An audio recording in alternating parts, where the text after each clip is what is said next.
Welcome back to WagerTalk.com. We're shifting gears and heading to the NFL. We got a big one on Sunday. We've got Tampa Bay at Dallas. And guys, all of a sudden, break up the Tampa Bay Bucks. 5 wins in a row, both straight up and against the spread. And they're playing a Dallas Cowboy team that's only lost for the second time and just a grand total of 4 points away from a perfect season. As long as they don't play the New York Giants, they would be undefeated. Guys, I got to ask you, we don't want to sound like the ESPN guys, but Sunday night on Twitter, I just had to laugh. As soon as that game's over, everybody's tweeting out, we're going to go back to, it's time to go back to Romo. He has the playoff experience. I want to know, what games has he won in the playoffs that everybody's ready to jump ship on Dak Prescott? We'll start with you, Ralph. What are you thinking? You know what? Well, you look at the history of the NFL, and no rookie has ever won the Super Bowl, and no rookie has ever won an AFC or an NFC championship. They're 0-4 in those. So, you look at that long term. And you got to remember now's the time when a college football season would be over. And a lot of times we see rookies that started the whole season start to have that fade. We'll see. I mean, I think Prescott still has a 22-4 ratio, and you look at Homer away and it doesn't matter, and he's solid. Dallas has been down a notch because they've turned the ball over 5 times the last 2 games.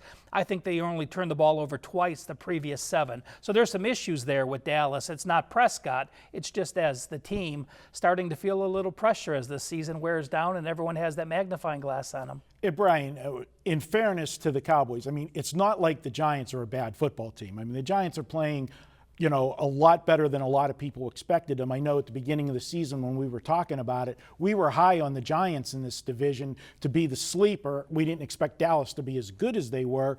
But you look at it, they played Minnesota 2 weeks ago.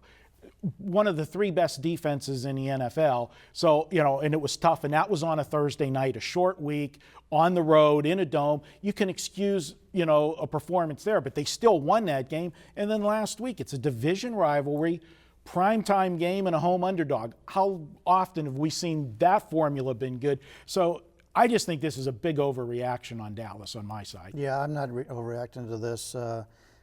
You take a look at this, the second time the Giants have played them.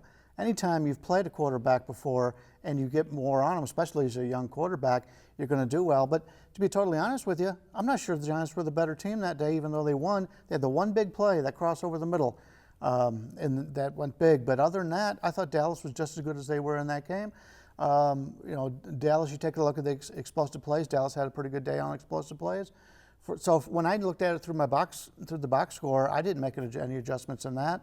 And now you got the Tampa Bay team coming in here, and everybody's down on Dallas at this point because they haven't been covering lately, and really that's all anybody seems to care about unless you happen to live in Dallas.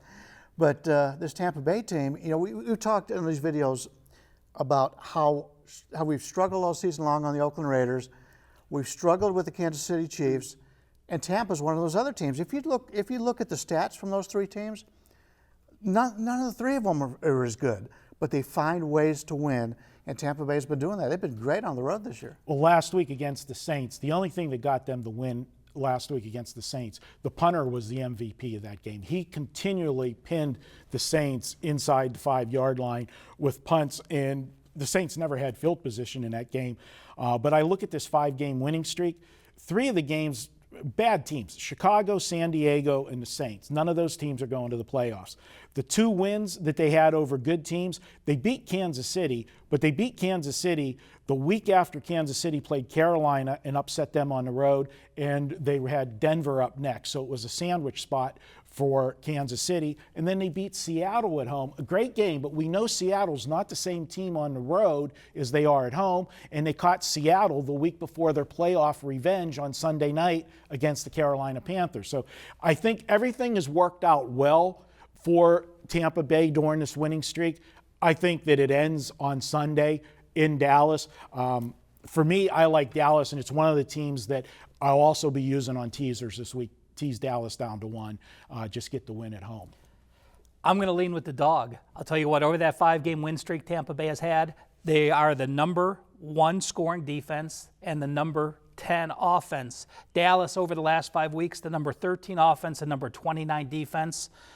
Tampa Bay, +9 turnovers in that 5-week stretch. 10 interceptions. They're going to put some pressure on Prescott. And from our good friend Ed Meyer, and for those that don't go to the Wager Talk Sports Query database on the top of the headline, it's great for the NFL. You look at all the situations you want, teams they're off a win, off a loss, who they have. Play with it. It's awesome. The Dallas Cowboys are 0-12 ATS as a home favorite the week after a straight-up loss where they didn't cover the game. So if they lose and don't cover, they're 0-12 as a home favorite. And think about it. That's when Dallas starts to play a little tight. That's when the line starts to get overinflated. People think they can come back off a loss, not to worry. That's the situation they burned a lot of money on in the past. Brian? I'm with him. I think if the line is 7, you can't not take Tampa Bay. That's a team that's playing very well right now. Dallas's home field, we all know, isn't as strong as it's been in the past. Since they built Jerry World, it hasn't been that good for them. I think Tampa can stay right there with them. I think this game, normally I'd be with you on the teaser. I'm afraid to tease this one. All right, well, you got 2 votes for Tampa, and you got 1 vote for the Cowboys, and I'll just say Tampa's 23rd at stopping the run in the NFL at 4.3 yards per carry. I think Zeke has a big game on Sunday. Guys, check it out. This week, we got a special studio guest this week. You'll see him in a later video, and in honor of him, our coupon code this week is the first place Detroit Lions. Use Lions in the number 10, and you're going to save $10 this week at Wager Talk. Use it on any package you want, 1 time per weekend. Check it out, wagertalk.com. We'll be back with more.